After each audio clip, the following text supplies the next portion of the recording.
Hello दोस्तों, कैसे हैं आप सब। स्वागत है आप सभी का कॉमिक वर्ल्ड चैनल पर। तो चलिए दोस्तों शुरू करते हैं एफएमजी कॉमिक्स में क्लैश ऑफ द गार्जियंस, जो कि एपोकैलिप्स का अगला भाग है। और इसके बाद वाला भाग एडवेंट ऑफ डार्कनेस वो भी चैनल पे अपलोड है, जो कि पहले अपलोड हो गया था। और अब clash of the guardians upload कर रहा हूँ। ये सब कन्फ्यूजन में हो गया था। तो चलिए दोस्तों शुरू करते हैं क्लैश ऑफ द गार्जियंस का पहला भाग।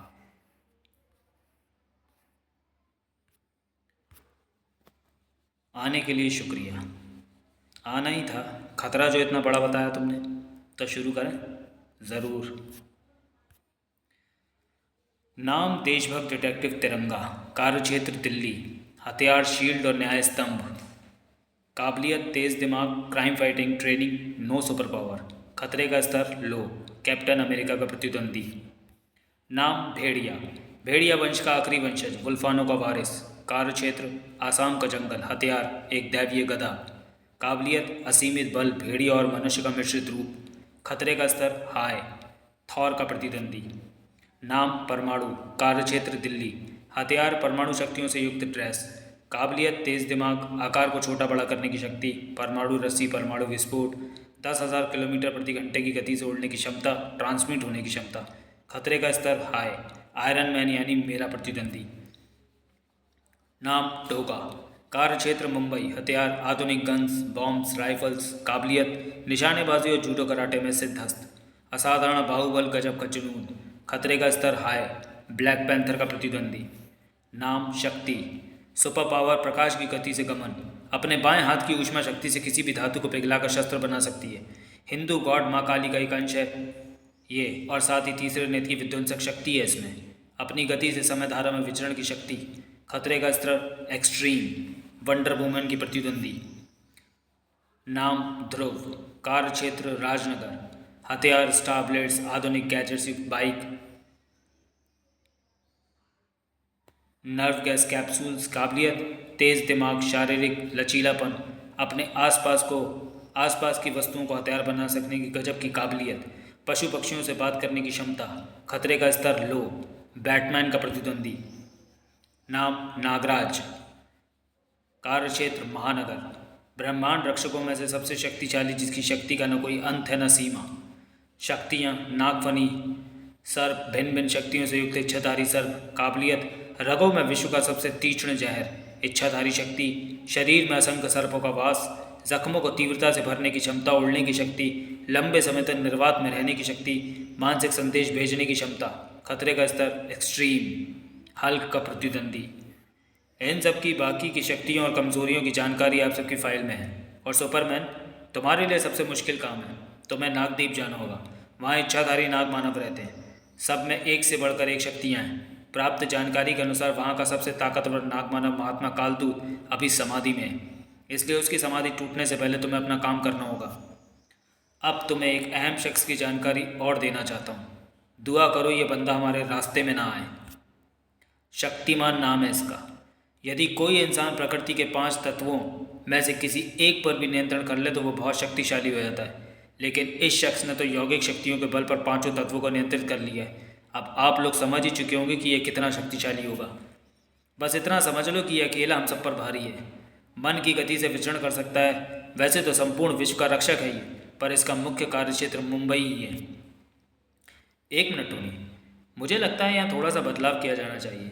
अगर इस मिशन से शक्तिमान को दूर रखना है तो ध्रुव से लड़ने के लिए ब्लैक पैंथर को जाना चाहिए और मुझे मुंबई, क्योंकि तुम्हारी जानकारी के अनुसार डोगा लड़ते हुए बहुत आक्रामक हो जाता है और ब्लैक पैंथर भी। और शायद इसी वजह से दोनों की फाइट का पता शक्तिमान को चल सकता है। सिर्फ हथौड़े और गदा के होने से थॉर और भेड़िया का मुकाबला भी मुझे ठीक नहीं लगता, क्योंकि नागराज की शक्तियों का मुकाबला अगर कोई कर सकता है तो सिर्फ थॉर। यदि हल्क और नागराज में फाट हुई तो नागराज हल्क को एक मॉन्स्टर से ज़्यादा कुछ नहीं समझेगा और नागराज एक पल के लिए भी नहीं हिचकिचाएगा अपने जहर से हल्क की जान लेने में। लेकिन नागराज हल्क के शरीर में अपने विषदंत नहीं गड़ा पाएगा। जहर को शरीर के अंदर पहुंचने के और भी कई तरीके हो सकते हैं, और वैसे भी हल्क और नागराज की फाइट महानगर में होगी, जिससे लोगों की जान को भी खतरा हो सकता है हल्क से। इसलिए हल्क को भेड़िया के पास यानी जंगल में भेजना ही रहा सही होगा, और मैं जाऊंगा मुंबई। मेरी कोशिश होगी कि मेरी और डोगा की फाइट की भनक शक्तिमान को ना लगे। ये भी ठीक है। और कुछ बदलाव करना हो तो वो भी बता दो। नहीं, बाकी का तुम्हारा प्लान फुल प्रूफ है और प्लान बी भी। तो फिर आओ पूरा करते हैं mission clash of the guardians. Recap. अपने किसी उद्देश्य को लेकर आयरन मैन दिल्ली पहुंचता है और परमाणु से जा टकराता है और दिल्ली के ही अन्य कोने में कैप्टन अमेरिका देशभक्त डिटेक्टिव तिरंगा से भिड़ रहा था। दिल्ली में ही एक जगह आमना सामना हो रहा था अमेजन की प्रिंसेस वंडर वुमेन और नारी के क्रोध की प्रतीक शक्ति का। परमाणु से लड़ते हुए ही आयरन मैन किसी को असम के जंगलों में भेड़िया से टकराने के लिए हल्क को भेजने की सलाह देता है। इधर लोकी किसी अज्ञात शक्ति के साथ मिलकर आयरन मैन की टीम के द्वारा लाई गई चीज़ का इंतजार कर रहा है। मुंबई में डो का सामना कर रहा है बैटमैन का और राजनगर में ब्लैक पैंथर भिड़ रहा है ध्रुव से। इधर नागद्वीप में विसर्पी भी सामना कर रही है किसी बड़ी शक्ति का जिससे भिड़ने के लिए वह नागराज को मानसी सब पर भेजती है। नागद्वीप की तरफ जाते नागराज से मार्ग में टकरा जाता है थॉर, जिसका मकसद नागराज को नागद्वीप पहुंचने से रोकना था। थॉर नामक मुसीबत से लड़ने के दौरान ही वह अपने एक मित्र को विसर्पी की मदद के लिए मानसिक संदेश भेज देता है। इधर विसर्पी का कवच टूटने ही वाला था कि उस शक्ति से टकराते हुए जिसे सभी सुपरमैन के नाम से जानते हैं, पर इससे पहले वो विसर्पी को कुछ चोट पहुंचा पाता वहां पहुंचता है विसर्पी का मददगार यानी पंच तत्व शक्ति धारक शक्तिमान।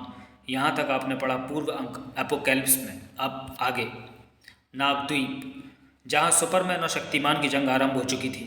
शक्तिमान ने सुपरमैन पर एक जोरदार प्रहार किया। ऐसा कैसे हो सकता है? कहीं हमारा स्वप्न सच तो नहीं होने जा रहा है? जिससे सुपरमैन बहुत दूर तक घसीटता चला गया। विसर्पी, तुम सभी घायल नाग सैनिकों को किसी सुरक्षित स्थान पर ले जाओ, तुम भी वहीं रहना। नहीं, मैं भी यहीं रुककर तुम्हारी सहायता करूंगी। नहीं विसर्पी, मेरी बात समझो। यह टकराव एक महायुद्ध में बदलने वाला है। मैं नहीं चाहता तुम में से किसी को कोई हानि पहुंचे। तुम सबकी रक्षा का वचन दिया मैंने नागराज को। तुम जाओ सभी को लेकर। ठीक है। तभी सुपरमैन बहुत तेजी से वहां पहुंचता है और शक्तिमान को ले उड़ता है। बहुत सुना है तुम्हारे बारे में, चलो आज देख ही लेता हूँ कि तुम कितने शक्तिशाली हो। दुआ करो सुपरमैन मुझे अपनी शक्तियाँ दिखानी ना पड़े, यही तुम्हारे लिए अच्छा होगा। अगर ऐसा है तो आज देख ही लेता हूँ कौन कितना शक्तिशाली है। तभी सुपरमैन के कानों में आयरन मैन की आवाज़ गूंजती है। नहीं सुपरमैन, जोश से नहीं दिमाग से काम लो और अपने मिशन पर फोकस करो। तुम सीधे सीधे उसे हरा नहीं पाओगे। ये इतना भी शक्तिशाली नहीं लग रहा जितना तुम बता रहे थे। मैं इसे हरा सकता हूँ। इसने अपनी शक्तियों का भी 1% भी यूज़ नहीं किया है और तुम दोनों का टकराव महात्मा कालदूत को भी साधना से जगा सकता है। मुझे प्लान बी शुरू करना होगा। ठीक है, तो प्लान बी शुरू किया जाता है और उसकी शुरुआत तुम करो टोनी। ठीक है, तब तक मैं इसे रोके रखूँगा। अपनी मंजिल से सिर्फ एक कदम दूर था, पता नहीं ये कहाँ से अटपका। गुड, इसी का इंतज़ार था। हल्क को प्लान भी पसंद नहीं। हल्क यही ठीक रहेगा। बिल्कुल सही पैंथर, जितना ज़्यादा लड़ेंगे उतनी ही शत्रुता बढ़ेगी। मैं समझ गया हूँ तुम क्या लेने आए हो, लेकिन मैं तुम्हें उसके आसपास तक नहीं भटकने दूंगा। शायद तुम मुझे हरा दो शक्तिमान, लेकिन जब मेरे और भी साथी जाएंगे तो तुम उनका सामना नहीं कर पाओगे। वो तो समय बताएगा। शक्तिमान अपनी आखिरी सांस तक नागराज को दिए वचन के लिए लड़ेगा और तुम्हें यहाँ से एक पत्ता भी नहीं ले जाने देगा, क्योंकि उस होने वाले विनाश को बहुत करीब से देख लिया मैंने जिससे तुम लोग अनभिज्ञ हो। उस महाविनाश को शक्तिमान अपनी पूरी शक्तियों के साथ रोकेगा। ये किस विनाश की बात कर रहा है? तुम्हारे साथ ही दुनिया देखेगी शक्तिमान का वो रूप जिसे कभी किसी ने नहीं देखा। फ्राइडे, प्लान बी शुरू करो अभी। अब ज़्यादा समय नहीं है हमारे पास। प्लान बी शुरू किया जा चुका है सर। आपका नया सूट जल्दी आपके पास पहुंचने वाला है। ये अगर रिहायशी इलाका नहीं होता तो परमाणु से उलझना तुम्हें बहुत महंगा पड़ता। जानता हूँ तब तुम बहुत खतरनाक साबित हो सकते थे, इसलिए मैंने ये जगह चुनी। तो अब यहाँ मैं खतरनाक हूँ। आयरन मैन के वार से परमाणु नीचे गिरने लगा। तभी आयरन मैन का नया आर्मर वहाँ पहुँच चुका था। शाबाश फ्राइडे, सही समय पर एंट्री कराई। सूट की परमाणु को सीधे सीधे काबू करना आसान नहीं है। अब ये सूट इसे काबू करेगा। बस इसे परमाणु को पहनाना होगा। अब ये सूट तुम्हारा है परमाणु, लेकिन हाँ, इसका कंट्रोल मेरे हाथों में है। अब तुम हिल भी नहीं पाओगे बिना मेरी मर्जी के। वैसे तो तुम इससे छुटकारा पा तो सकते हो एक बड़ा सा परमाणु ब्लास्ट करके, लेकिन तुम ऐसा करोगे नहीं। इससे इस रिहायशी इलाके में रेडिएशन फैलने का खतरा तुम मोल नहीं लोगे। वाह, तुम तो अब आयरन परमाणु बन गए। हाँ, अच्छे लग रहे हो। मुझे इस तरह यूं बेबस करके एक बात तो साबित हो गई कि तुम डर गए मुझसे। डर रहा हूँ तभी तो लड़ रहा हूँ। मैं इसका बदला ज़रूर लूँगा तुमसे। यही तो मैं चाहता हूँ कि तुम लोग बदला लेने आओ। उसके लिए तुम्हें न्यूयॉर्क आना होगा स्टार पावर। अब मैं चलता हूँ तिरंगा और कैप्टन अमेरिका के पास। हल्क, जो चीज़ तुम्हें मैंने दी थी, क्या तुमने उसे भेड़िया को सुंघाया? नहीं, हल्क भेड़िया को अपनी ताकत से हराएगा। अब इसका मैं क्या करूं? आयरन मैन परमाणु को बेबस कर निकल चुका था तिरंगा और कैप्टन अमेरिका की तरफ, जहां दोनों का टकराव जारी था। बस करो तिरंगा, और कितना लड़ोगे? सीधे सीधे हार मान लो, क्योंकि मैं तुम्हें जीतने नहीं दूंगा किसी भी हाल में। तिरंगा ने हार मानना नहीं सीखा और ना ही झुकना सीखा है। अगर कुछ सीखा है तो सिर्फ झुकाना। हर उस शख्स को जो तिरंगे का दुश्मन है, और तुम भी यहाँ मेरे तिरंगे के दुश्मन बनकर ही जासूसों की तरह आए हो। सही कहा ना? अब बस, अब बहुत हो गया। तभी तिरंगा को एक धुएं का बवंडर अपने आगोश में लेता चला गया। थाक! नतीजन तिरंगा धड़ाम से बेसुध होकर गिर जाता है। अरे वाह, कैप्टन ने तो पहले ही तिरंगा का काम तमाम कर दिया। अच्छा है, तिरंगा तो गया, अब बाकियों को भी ठिकाने लगाना है। ओह, टोनी आ गया। ज़रूर इसी ने बेहोशी वाला धुआं छोड़ा होगा। वैसे भी मैं इस पर काबू करने वाला ही था। ये हल्क मेरी बात नहीं मान रहा है कैप्टन। मैं बात करता हूँ। हल्क, भेड़िया को जल्दी से वो बेहोशी वाली गैस सुंघा दो, इससे पहले कि वो तुम्हें कोई जहरीली जड़ी बूटी सुंघा कर बेहोश कर दे। ओह, क्या भेड़िया चीटिंग कर सकता है? हाँ, बिल्कुल कर सकता है। तो फिर हल्क भी करेगा। और हाँ, लास्ट में वो डायलॉग बोलना मत भूलना। हल्क को डायलॉग याद नहीं? मैंने कहा था ना, इसे याद नहीं रहेगा। ये बिल्कुल बुद्धू है। हल्क बुद्धू नहीं, हल्क को डायलॉग याद है। भेड़िया के डर से क्या बड़बड़ाया जा रहा है राक्षस? हल्क राक्षस नहीं, हल्क हल्क है। अब इसे वो गैस सुंघाई तू। इतने ताकतवर राक्षस से कभी पाला नहीं पड़ा। ये तो हार मानने का नाम ही नहीं लेता। लगता है गदा के ताबड़तोड़ प्रहार करने पड़ेंगे, तभी इसकी अकल ठिकाने लगेगी। लेकिन हल्क ने भेड़िया को वार करने का मौका नहीं दिया और उसे बेहोशी वाली में गैस सुंघा दी। लड़ने में मजा आ रहा था। अरे हाँ, वो डायलॉग तो मैं भूल ही गया। क्या था? एक चुटकी सिंदूर की कीमत तुम क्या जानो भेड़िया बाबू। पल भर में भेड़िया चेत हो गया। हल्क ने अपना काम कर दिया, अब हल्क को यहाँ से ले जाओ। लेकिन अभी मेरा काम नहीं हुआ है टोनी। तुमने मुझे प्लान बी से बाहर रखा है क्या? ये शक्ति हर पल घातक होती जा रही है, जल्दी कुछ करो। हल्क, हम में से कोई तुम्हारे पास पहुंचता ही होगा। तब तक वहीं रुको। वंडर वुमन शक्ति की कमजोरी के अनुसार पर काम हो चुका है, जल्दी तुम्हें पता चल जाएगा। कहाँ चले गए टोगा और बैटमैन लड़ते लड़ते? लोकेशन तो अभी यहीं की थी। जो करना है जल्दी करो, वरना मुझे भी मजबूरन घातक वार करने होंगे। बचाओ बचाओ! ये स्त्रियाँ, ये इतनी सारी स्त्रियों की पुकार एक साथ। शक्ति को कई रूपों में विभाजित करके अब मुझे मजबूरन उन सबकी सहायता के लिए अलग अलग दिशा में अपने शक्ति रूपों को भेजना होगा। अब तुम्हारा काम आसान हो गया वंडर वुमन, लेकिन ध्यान रहे, समय बहुत कम है, क्योंकि शक्ति की गति प्रकाश की गति के समान है। इतना समय काफ़ी है शक्ति के होश गुम करने के लिए। वंडर वुमन बिना एक पल किए शक्ति पर टूट पड़ी। कमज़ोर होने के कारण शक्ति कोई प्रतिरोध नहीं कर पा रही थी। उम्मीद से जल्दी काम बन गया। प्रहार बहुत शक्तिशाली था, उसे संभलने में ज़्यादा देर नहीं लगेगी। जानती हूँ, इसलिए जल्दी बताओ आगे क्या करना है। अब हमें हल्क को लेकर नागद्वीप पहुँचना है। नागद्वीप? मुंबई। टोगा से जीतने में मुझे कम आंकने की तेरी भूल तुझे महंगी पड़ेगी। सस्ती चीज़ों का डोगा शौकीन भी नहीं है। डोगा से जीतने में बहुत समय लग सकता है, और समय नहीं है। ये टोनी और कैप्टन न जाने कितनी देर में आएंगे।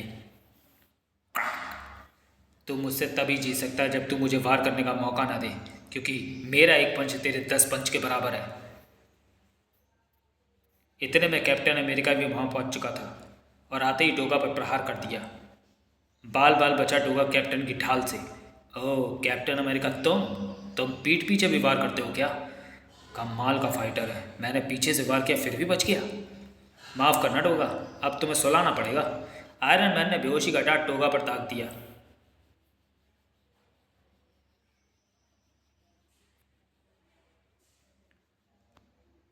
जो डोगा की गर्दन में जाकर धंसा। अपने और साथी को भी बुला लो मदद के लिए। डोगा मरेगा भी तो एक दो को साथ लेकर। उफ! डांट के असर से डोगा अपने होश खोता चला गया। पीछे से वार करना बुज़दिलों का काम है। मेरी ये बुज़दिली ही हम सबकी जान बचाएगी डोगा। सब कुछ ठीक हो रहा तो किसी को भी जान देने की आवश्यकता नहीं पड़ेगी डोगा।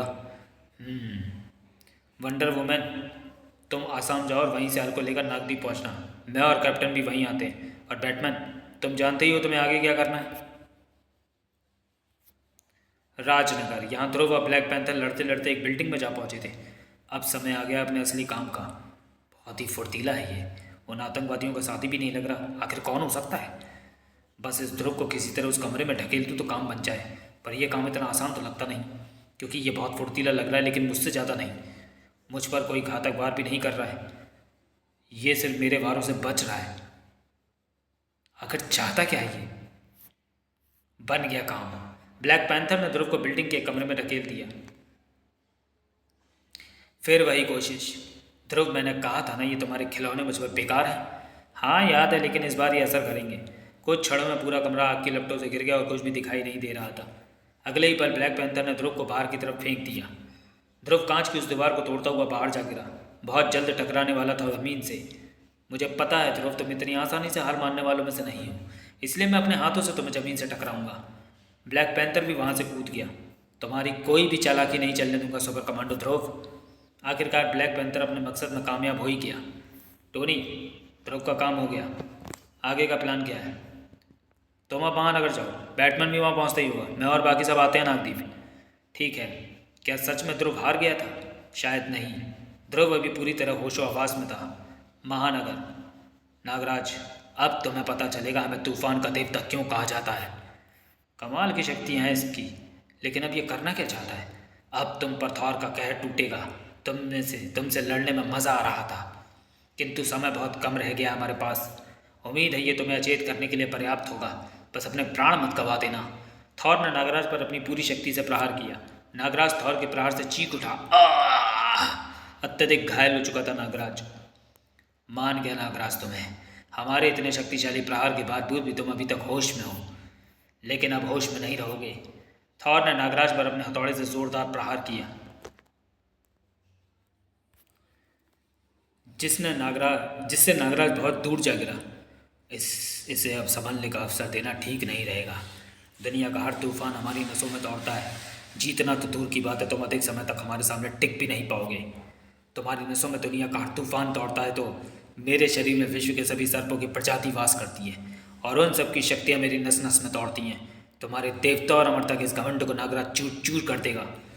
नागराज ने थॉर पर धनसक सर्प का हमला किया। उफ, कैसे कैसे सर्प है इसके शरीर में। नागराज के ज़बरदस्त प्रहार से थॉर दूर जा गिरा। नागराज ने विद्युत की तेज़ी से अगला प्रहार किया, जिससे थॉर हवा में दूर, बहुत दूर तक हवा में लहराता चला गया और जा गिरा शहर के बीचों बीच। उफ, इस नागराज को हराना बहुत मुश्किल होता जा रहा है। तरह तरह की शक्तियां हैं इसमें, मगर जीतना तो होगा ही हमें। बस बहुत हुआ, अब इस युद्ध का अंत तुम्हें हरा कर करेंगे हम। अब इस युद्ध का अंत मेरे या तुम्हारे अंत पर ही होगा। यकीन मानो नागराज, यदि तुम्हारे प्राण ही लेने होते तो अब तक ले चुके होते हम, और यदि तुमने नागदीप पर हमले का कारण जल्दी नहीं बताया तो तुम्हारे प्राण लेने से नहीं चूकूंगा मैं। जहाँ जारी थी शक्तिमान और सुपरमैन का भयंकर जंग। पता नहीं टोनी तुम्हें क्यों इतना ताकतवर समझता है। मुझे तो तुम कहीं से भी इतने ताकतवर नहीं लगे। बोल रहा था तुम में 5 पंच तत्वों की असाधारण शक्तियाँ हैं, तो कहाँ हैं वो शक्तियाँ? तो तुम मेरी शक्तियाँ देखना चाहते हो, ठीक है, लेकिन एक बात ध्यान से सुन लो। यदि भागना चाहते हो तो अभी भाग लो, वरना बाद में तुम्हें इसका मौका भी नहीं दूंगा। अचानक आसमान में बिजलियां कौंध उठीं, और वो बिजलियां शक्तिमान के हाथ के इशारे से सुपरमैन पर आ गिरी। बिना अंजाम की सोच, ये जो तुम लोगों ने खेल शुरू किया है ना, इसका अंजाम बहुत बुरा होगा। अगर कहीं कुछ गलत हुआ है तो मुझे बताओ, मैं तुम्हारी सहायता करूंगा। वार इतना शक्तिशाली था कि सुपरमैन धड़ाम से ज़मीन पर आ गिरा। मुझे जल्दी इसे सब कुछ उगलवाना होगा। शक्तिमान सुपरमैन पर दया करने की ज़रा भी मूड में नहीं लग रहा था। एक के बाद एक ताबड़तोड़ प्रहार किए जा रहा था। वह सुपरमैन को संभलने का अवसर तक नहीं मिल पा रहा था। तो चलिए दोस्तों, वीडियो को यहीं समाप्त करते हैं और मिलते हैं क्लैश ऑफ द गार्जियंस के दूसरे और अंतिम भाग में अगले वीडियो में। तब तक के लिए धन्यवाद।